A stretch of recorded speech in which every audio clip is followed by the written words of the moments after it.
So the kitchen downstairs is leaking water profusely into the ceiling. So the main entryway's here, then it breaks off to the kitchen. So this would be the kitchen unit. Yes, it's been raining, but what I notice is all this water around the edge, right? And then we've got a trap that's full, but it's not running. This drain line's just clogged up. Yep. So water is sitting in the vents. It's back flowing into the drain pan. Oh my gosh, I can just feel the fuzz in there. And yep, and then the fan is slurping it into the ducts and falling on their heads.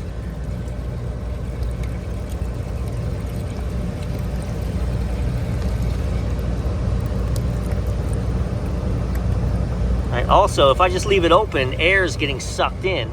If I close it up, then the water can come and I can let it out.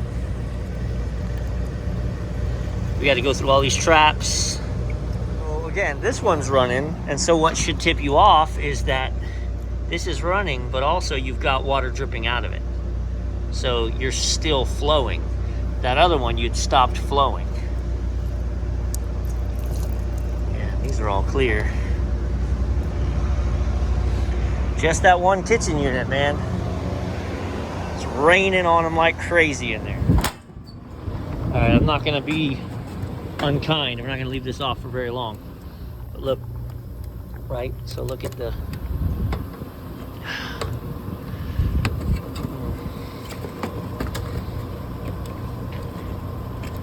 I'll have to look at the dates. We just did these when we did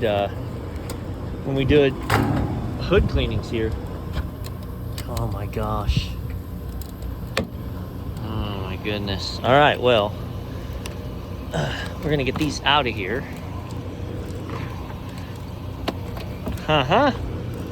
Looky there.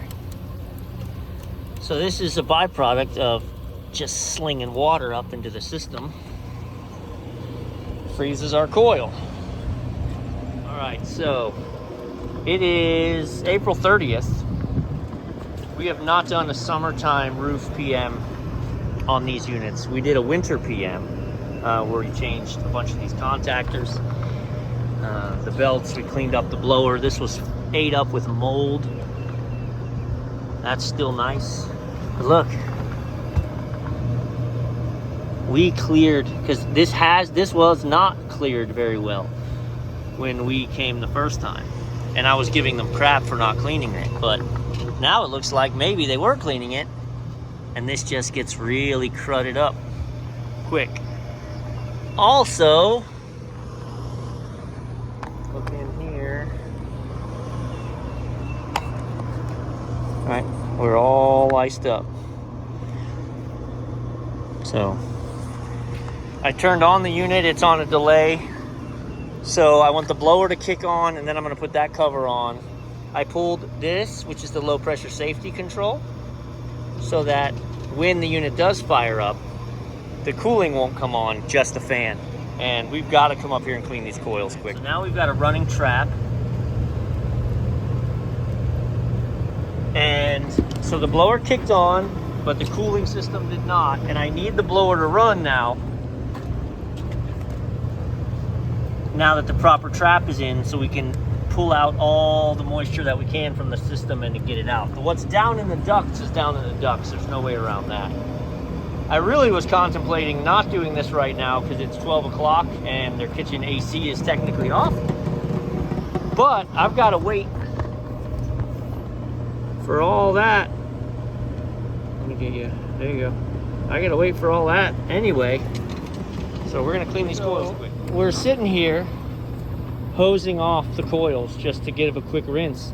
And this fan started spinning real slow. And so we came over here. I have the low pressure disconnect unhooked. Now this contactor had a cover on it, so I pulled the cover off. Look at that. And what's crazy is it was pulled in somewhat. It was a little bit pulled in. Look at how charred. I can tell you, we replaced this contactor before October. We replaced it last summer. I'll have to look. But yeah. But when I made my connection and let go, it popped out. But that was pulled in with this disconnected. I promise you, that was pulled in with this disconnected, which is probably why it burnt up. Something funny is going on.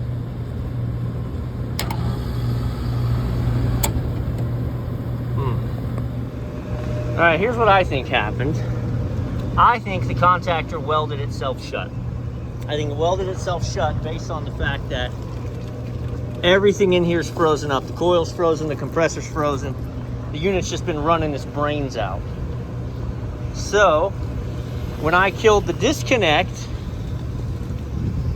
everything turned off for the first time in a long time. And when I fired it back up, only half of the power was getting through, which is why nothing started up again. And you can see if you look at the depths of those two. They're in at different lengths, different depths. It's funny how as we're cleaning off stuff on the inside, we keep,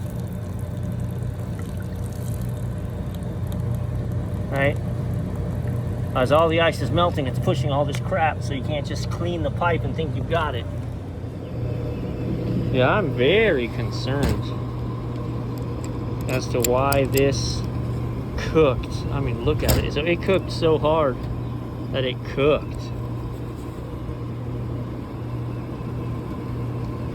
So when we fire this up, I'm gonna put the amp draw on the unit and make sure we're not pulling crazy amps, although I don't think we are, because none of my wires are crispy or burnt.